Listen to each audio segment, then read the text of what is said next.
Olá, irmãos e irmãs em Cristo. Venho aqui hoje gravar para vocês mais um vídeo do meu canal revelando as profecias da Bíblia.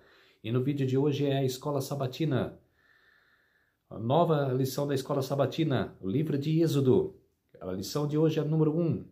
O povo oprimido e o nascimento de Moisés. Antes de eu falar sobre esse assunto, a Escola Sabatina que vai do mês de julho, agosto e setembro. Por isso, antes de eu falar sobre esse assunto com vocês, preciso da ajuda de vocês para se inscreverem no meu canal revelando as profecias da Bíblia. Deixe seu like, ative os sininhos de notificações para receberem o meu vídeo. Compartilhe com o maior número de pessoas que vocês puderem o conteúdo no meu canal. Preciso da ajuda de vocês. Agora vamos orar para fortalecer cada vez mais a nossa fé. Querido Deus e Pai, muito obrigado por esses minutos e segundos que o Senhor estará comigo. Neste dia do Senhor, o sábado do Senhor, que começou ontem ao pôr do sol e que termina hoje ao pôr do sol. 24 horas de adoração e louvor, o sábado do Senhor. Por isso, meu Deus, fique comigo nesses minutos e segundos que o Senhor estará comigo. Faça-me de mim o seu servo, para que eu possa pregar essa lição maravilhosa do livro de Êxodo. Por isso, meu Deus, fique comigo nesses minutos e segundos. Tudo isso agradeço e peço em nome do meu Salvador, Jesus Cristo. Amém. Então vamos lá, povo de Deus. O povo oprimido e o nascimento de Moisés.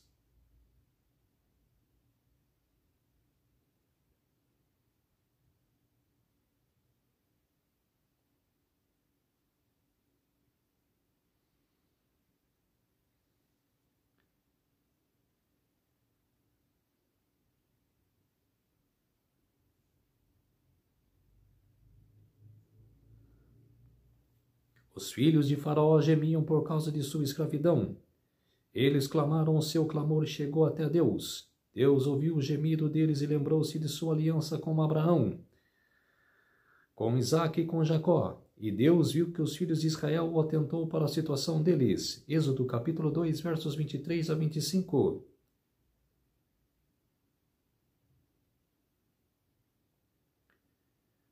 O povo de Deus na terra da serpente. O povo de Deus infiltrado na terra da serpente. Porque quando José quer descobrir o sonho do faraó, que ele interpretou, Faraó fez governador. E com a fome que estava em Canaã, José mandou que a sua família, não só em Canaã, né, todo o Egito, tudo, né, que afetou em um monte de lugares. 7 anos de fome. Por isso ele trouxe sua família para o Egito. Queria os filhos de Deus vivendo em terra pagã. Aí a lição diz, agora esses são os nomes dos filhos de Israel que entraram no Egito com Jacó. Cada homem entrou com sua família. Ruben, Simeão, Levi e Judá, Isacar, Zebulon e Benjamim, Dan, Naphtali, Gade e Aser. Todas as almas, pois, que saíram dos lombos de Jacó, foram 70 almas, porém José já estava no Egito.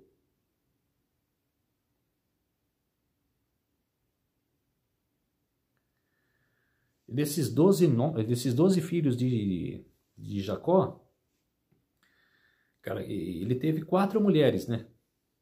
Ele teve duas, que era ali Raquel, né? Que eram irmãs, né? Filha de Labão, e as 2 servas, né? A Zilpa e a Bila. Com Lia, ele teve Ruben, Simeão, Levi, Judá, Isacar e Zebulon. Com Raquel, José, né, que foi o governador do Egito, e o Benjamim. Jacó viveu de 1786 a 1639 a.C.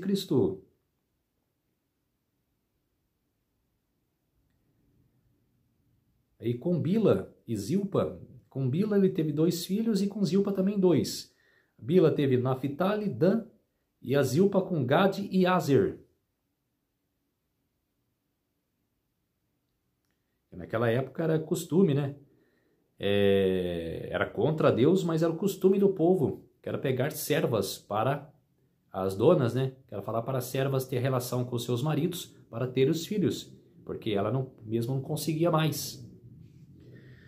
Em Êxodo capítulo 1, versos 6 a 7 diz, E José morreu, e todos os seus irmãos, e toda aquela geração, e os filhos de Israel frutificaram, e aumentaram muito, e multiplicaram-se e tornaram-se grandemente fortes, e a terra se encheu deles. Quer dizer, os israelitas se estenderam muito na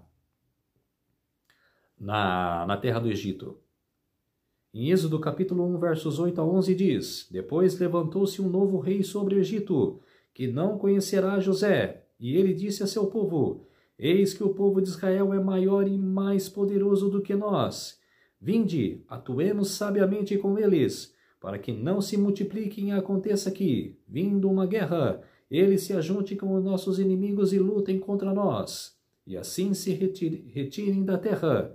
Por isso designaram capatazes para afligi-los com suas cargas, e construíram para Faraó cidades de tesouros, Pitom e Ramsés.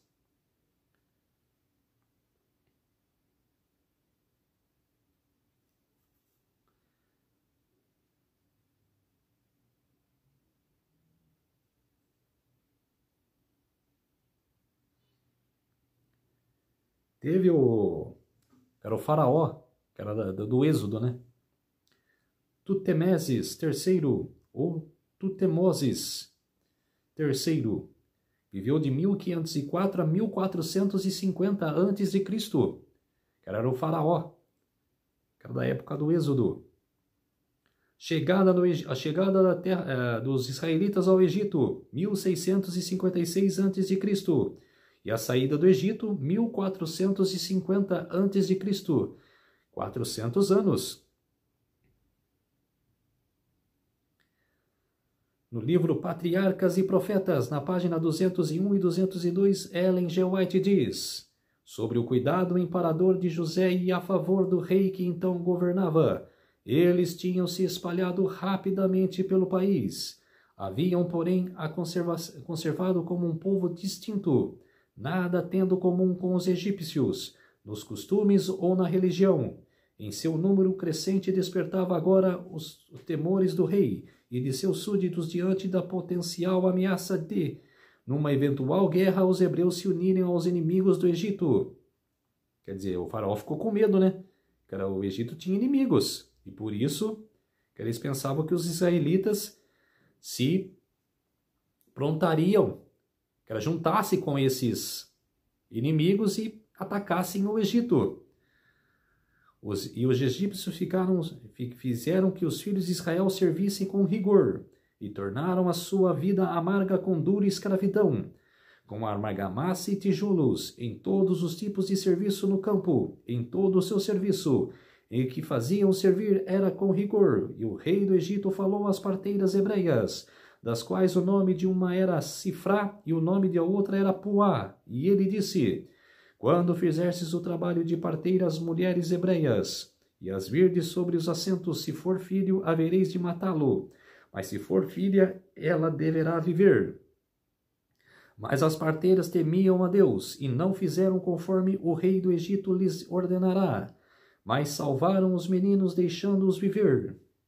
Quer dizer, as parteiras desobedeceram o faraó e obedecendo a Deus. O que é mais apto, que era de nos obedecer? A Deus ou aos homens?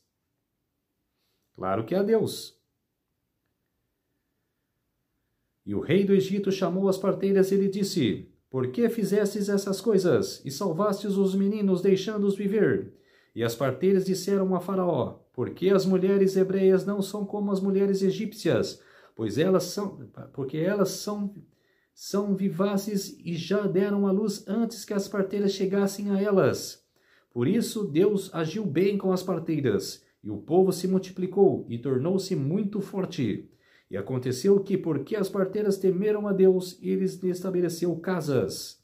Êxodo capítulo 1, versos 13 a 21.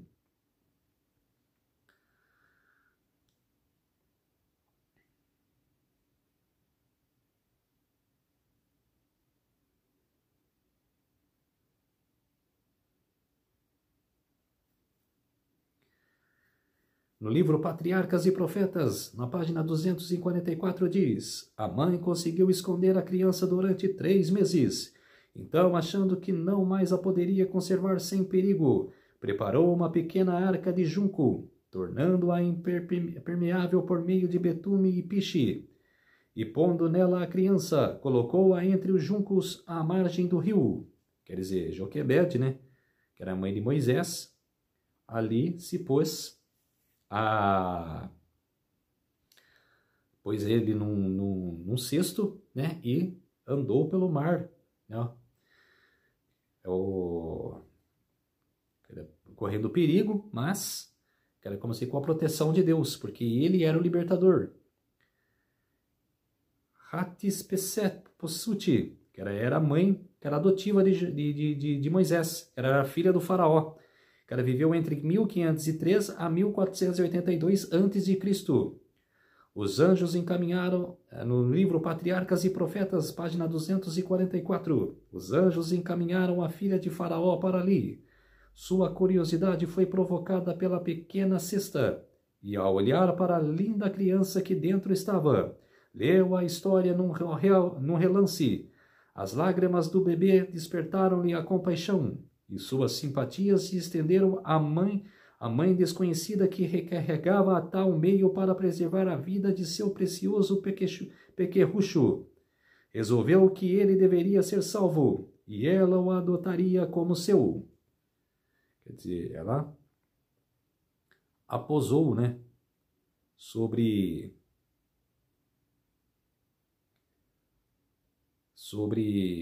a criança, né? Ela achou muito lindo, né, a criança, e a pegou para si. E era o plano de Deus, que era que ele aprendesse as coisas no Egito para ganhar conhecimento e saber ser um libertador, ter, como se diz, sabedoria, que era para conduzir um povo. Teve os faraós da época. Amoses I viveu de 1570 a 1546 a.C. Amenoses, de 1446 a 1526 a.C. Tutemoses I, 1525 a 1512. E muitos, né, dizem que a mãe de Moisés, a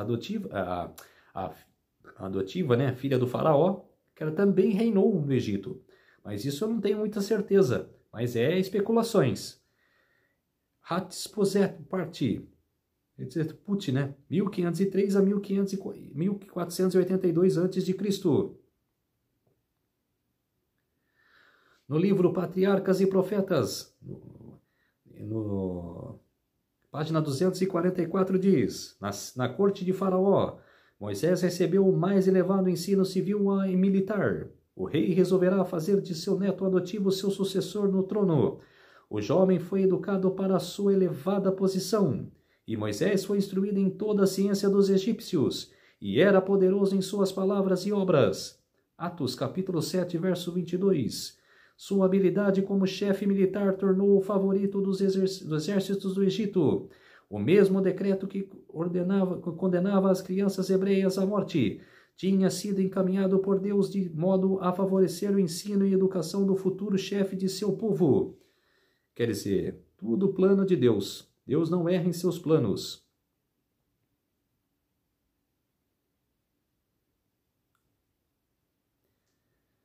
Mudanças de planos.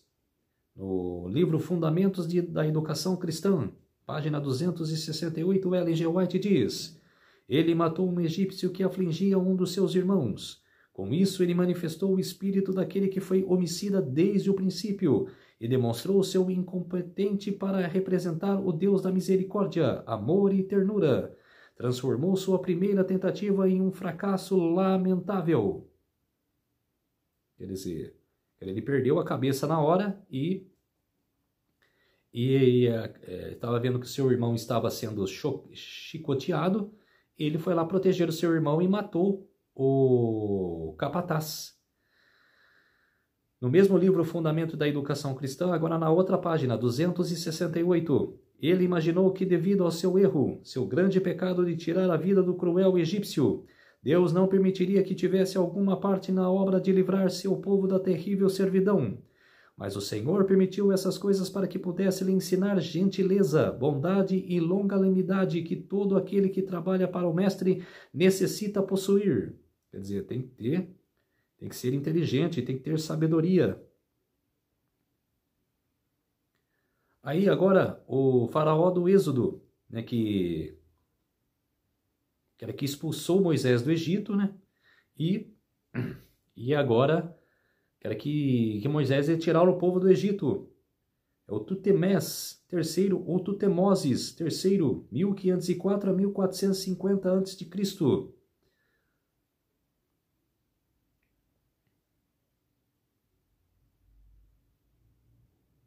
Moisés viveu 40 anos no Egito. Depois fugiu para Midian, que ele matou um capataz, que ele viveu em Midian mais 40 anos, quer dizer, 80. Que ele voltou para o Egito com 80 anos, que ele viveu mais 40 anos no deserto, 120 anos.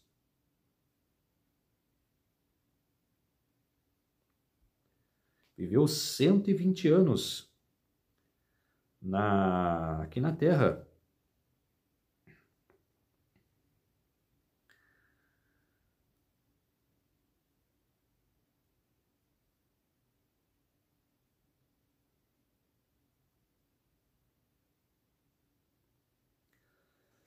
O livro de Êxodo está cheio de relatos de pessoas oprimidas, marginalizadas, perseguidas, exploradas e desprezadas. Assim, aqueles que hoje se sentem abandonados, esquecidos e escravizados podem encontrar esperança, pois o mesmo Deus que salvou os hebreus também pode salvá-los. O Êxodo fala das batalhas existenciais e das justiças da vida. Todos podem ser encorajados pelas histórias e intervenções de Deus em favor de seu povo. Ele ouve o clamor dos oprimidos, vê suas lutas, observe suas lágrimas e vem em seu auxílio. Deus toma a iniciativa de libertar aquele que confia nele. Precisamos aceitar pela fé o que ele oferece. É por isso que devemos estudar o livro de Êxodo, pois ele aponta para o que Jesus fez por nós. É um livro que trata da redenção, libertação e salvação. E tudo isso nos pertence pela fé em Cristo Jesus, com base no que ele obteve em nosso favor. Em meio à adversidade e à escuridão, se nossos olhos estiverem fixos em Deus, podemos reconhecer sua presença, cuidado e auxílio, enquanto ele nos guia em direção à eterna terra prometida.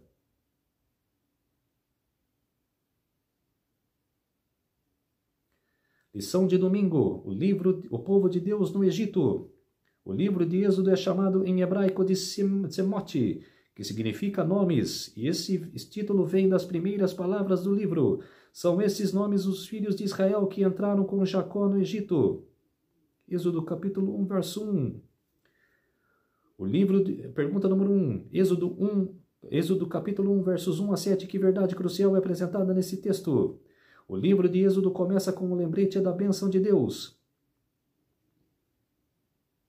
Quando o patriarca Jacó e sua família se estabeleceram no Egito, eram apenas 70 pessoas.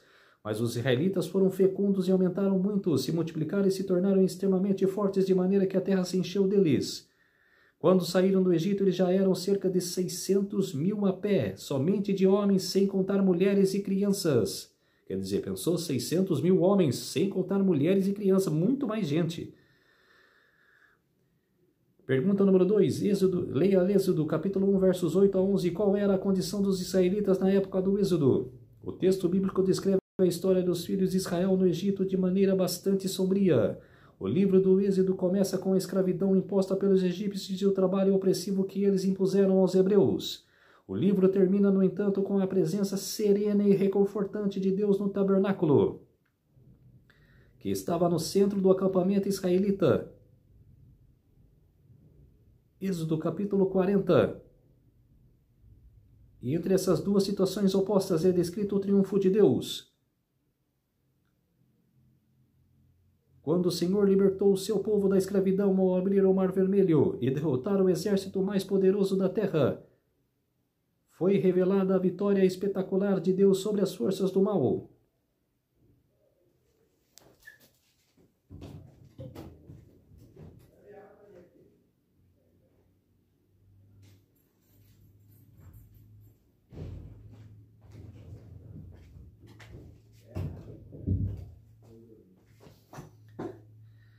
A história destaca paradoxalmente que quanto mais os afligiam, tanto mais se multiplicavam e tanto mais se espalhavam. Êxodo capítulo 1, verso 12. Não importa as intrigas humanas, Deus é soberano e salvará seu povo, mesmo que as circunstâncias pareçam desesperadoras das perspectivas humanas. Lição de segunda-feira, o contexto histórico. Quando a família de Jacó chegou ao Egito depois de passar fome em Canaã, o faraó foi amigável com os hebreus por causa de José e tudo o que eles haviam feito pelos egípcios. E faraó disse mais a José: Eis que eu constituo autoridade sobre toda a terra do Egito. Então faraó tirou seu anel sinete da mão e o pôs no dedo de José. Mandou que o vestissem com roupas de linho e fino e lhe pôs no pescoço um colar de ouro, e o fez subir na sua segunda carruagem. E chamavam diante dele: Incline-se todos. Gênesis capítulo 41, versos 41 a 43. Pergunta número 3. Qual foi a causa do sucesso surpreendente de José no Egito depois de um começo tão difícil? O contexto histórico mais provável na história de Êxodo é o seguinte: o novo faraó que não já havia conhecido José, Êxodo capítulo 1, verso 8, é Amés, 1570 a 1546. Em seguida veio Amenhotep I, 1546 a 1526 a.C. O governante que temia os israelitas os oprimiu mais tarde, Tutemés, 1525, Tutemés I, 1525 a 1512. Emitiu o decreto mandando matar todos os meninos hebreus recém-nascidos. Sua filha Hatshepsut, 1503 a 1482 a.C., foi a princesa que adotou Moisés.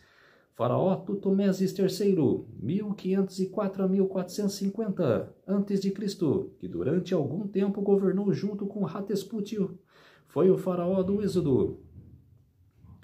Segundo os estudos mais confiáveis, o Êxodo ocorreu em março de 1450 a.C. William H. Shea. Êxodos, Date of T, em International Standard Bible, Enciclopédia of Godfrey, em Bodmilley, Edmas, 1982, volume 2, páginas 230 a 238. Vários textos nos ajudam a estabelecer a data do Êxodo. Gênesis capítulo 15, versos 13 a 16, Êxodo 12, 40 a 41, Juízes 11, 26, 1 Israel 6, 1, Atos capítulo 7, verso 6 e Gálatas capítulo 3, versos 16 a 17. O primeiro capítulo de Êxodo abrange um longo período, desde que Jacó entrou no Egito com sua família até o decreto de morte emitido pelo faraó. Embora datas exatas desses acontecimentos sejam debatidas pelos estudiosos, o mais importante é que, mesmo que o povo de Deus estivesse escravizado em terra estrangeira, ele jamais o abandonou. Detalhes históricos sobre o período em que os hebreus estiveram no Egito ainda são desconhecidos. 1 Coríntios capítulo 13, verso 12.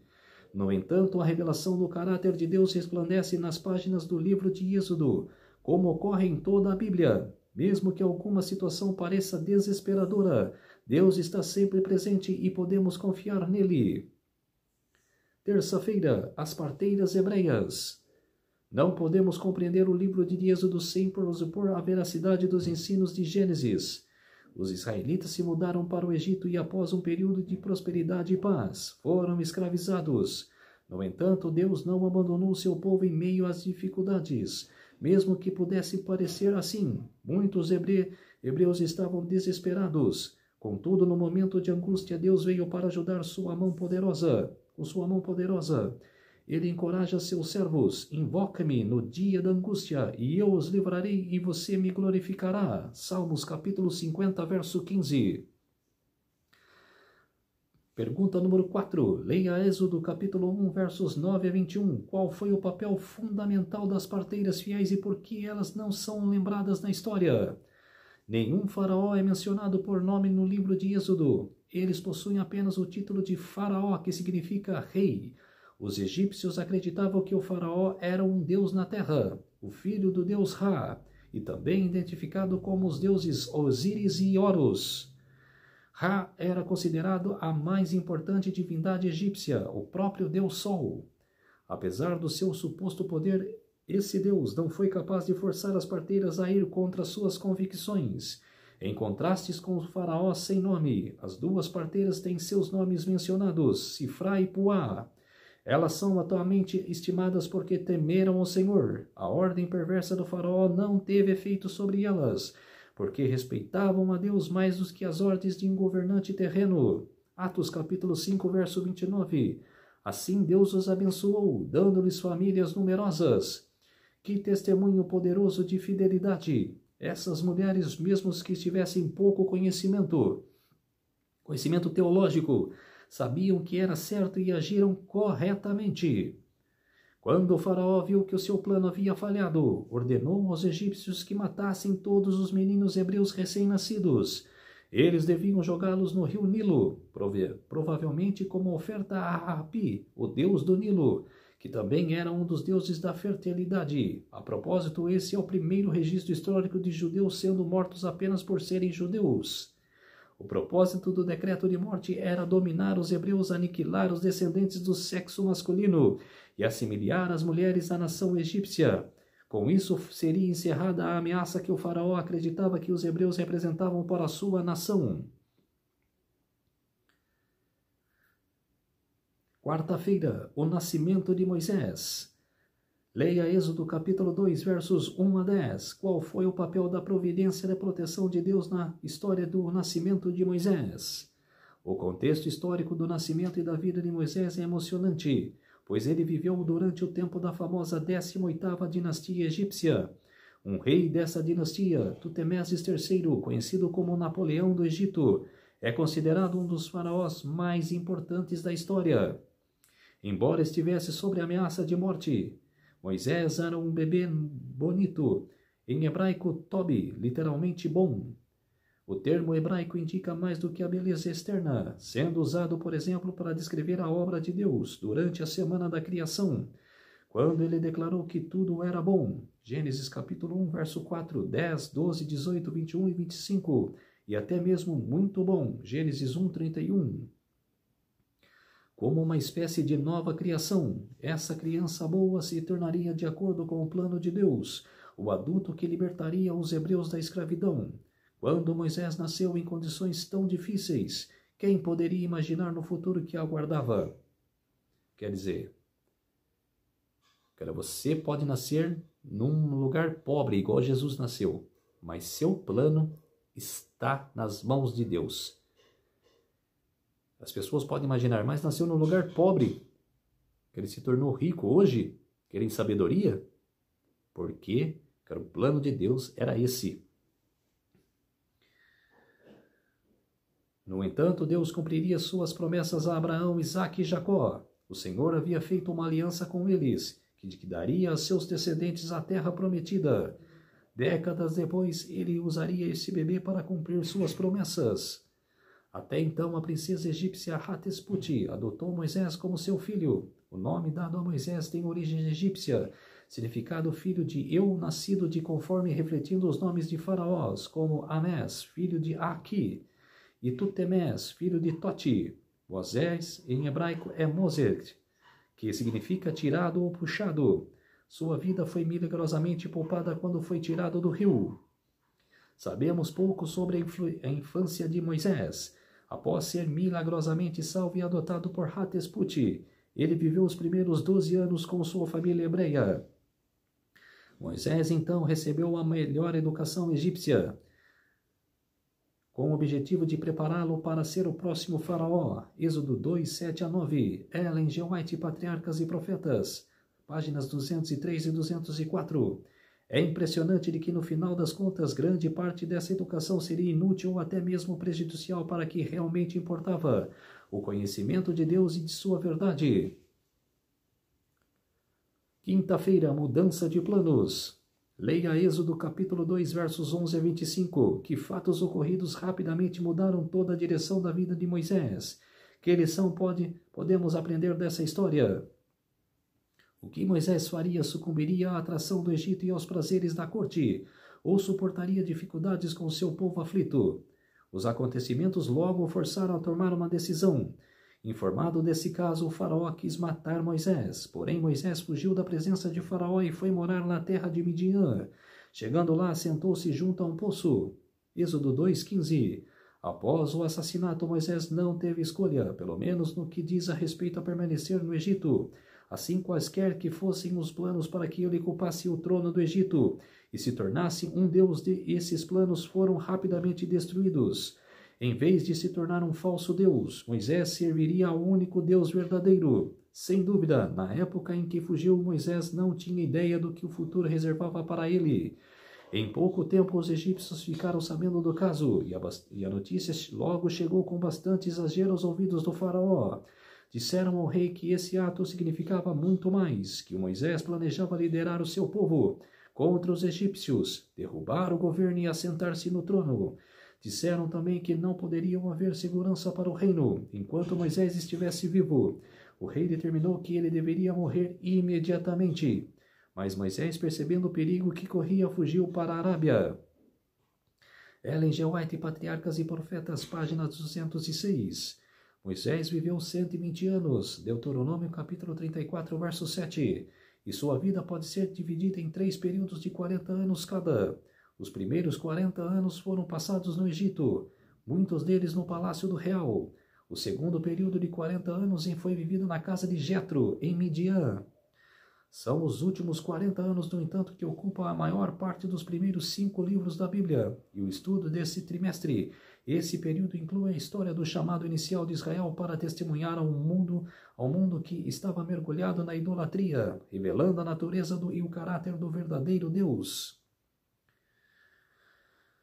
Lição de sexta-feira, estudo adicional.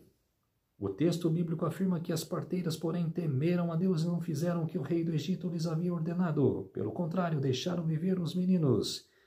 Ellen G. White comenta sobre a fidelidade das parteiras e a esperança messiânica.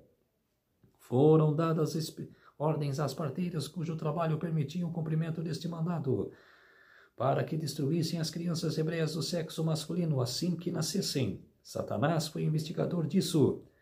Sabia que um libertador se levantaria entre os israelitas e, levando o rei a destruir seus filhos, esperava frustrar o propósito divino. No entanto, aquelas mulheres temiam a Deus e não ousaram executar a cruel determinação. O Senhor aprovou o procedimento delas e as fez prosperar. Patriarcas e Profetas, página 202. A boa notícia em tudo isso é que, apesar dos planos de Satanás, Deus triunfou e usou pessoas fiéis para frustrar o inimigo. Nós vivemos no território de nosso inimigo, a quem Jesus chamou de príncipe do mundo. João capítulo 14, verso 30. Ou a governante deste mundo. Efésios capítulo 2, verso 2. Satanás usurpou essa posição de Adão, mas Jesus Cristo o derrotou em sua vida e em sua morte na cruz. Mateus capítulo 4, versos 1 a 11. João capítulo 19, verso 30. Hebreus capítulo 2, verso 14. Embora Satanás ainda esteja vivo e ativo, como fica claro na tentativa de matar aquelas crianças, sua destruição está garantida. João capítulo 12, versos 31, 16 a 11, Apocalipse capítulo 20, versos 9, 10 e 14. A grande notícia é que as dificuldades da vida podem ser superadas pela graça de Deus.